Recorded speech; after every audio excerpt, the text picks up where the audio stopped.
One day cricket থেকে অবসরে মুশফিকুর রহিম ক্যারিয়ারের সাহায্যে চলে এসেছেন তিনি। চ্যাম্পিয়ন্স ট্রফির আগেই আঁচ পাওয়া যাচ্ছিল, এবার এলো ঘোষণা।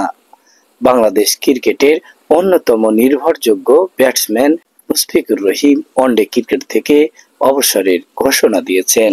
এক ফেসবুক বিবৃতিতে আজ তিনি জানান, দীর্ঘ ১৯ বছরের ক্যারিয়ারের পর এখন তিনি ওয়ানডে ফরম্যাট থেকে সরে দাঁড়ানোর সিদ্ধান্ত নিয়েছেন। মুশফিক বলেন, আমি আজ থেকে ওয়ানডে ফরম্যাট থেকে অবসর নিচ্ছি। আলহামদুলিল্লাহ, এই দীর্ঘ পথ চলার জন্য হয়তো বিশ্ব ক্রিকেটের মঞ্চে আমাদের অর্জন সীমিত, তবে আমি সব সময় শতভাগের বেশি চেষ্টা করেছি। নিষ্ঠা ও সততার সঙ্গে মাঠে নিজের সেরাটা দেওয়ার চেষ্টা করেছি। অবসরের ঘোষণায় মুশফিক তার পরিবার, বন্ধু এবং ভক্তদের প্রতি কৃতজ্ঞতা প্রকাশ করে বলেন, আমি গভীরভাবে আমার পরিবার, বন্ধু এবং ভক্তদের ধন্যবাদ জানাই, যাদের ভালোবাসার জন্য আমি ১৯ বছর ক্রিকেট খেলেছি। আল্লাহ আমাদের সবাইকে ক্ষমা করুন এবং সঠিক ঈমান দান করুন।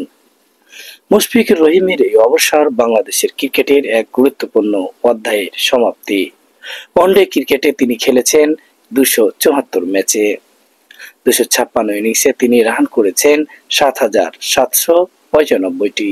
তার ক্যারিয়ার সেরা ১৪৪ রানের ইনিংসটি এসেছিল ২০১৮ সালে এশিয়া কাপে, যা বাংলাদেশ ক্রিকেটের অন্যতম সেরা এক ইনিংস হিসাবে বিবেচিত হয়। উইকেটের পিছনে ভূমিকার জন্য নন্দিত হয়েছেন, যেমন বহুবার সমালোচনার মুখেও পড়তে হয়েছে তাকে। তিনি এ ফরম্যাট ছাড়ার আগে নামের পাশে রেখে যাচ্ছেন ২৪৩টি ক্যাচ আর ৫৬টি স্ট্যাম্পিং।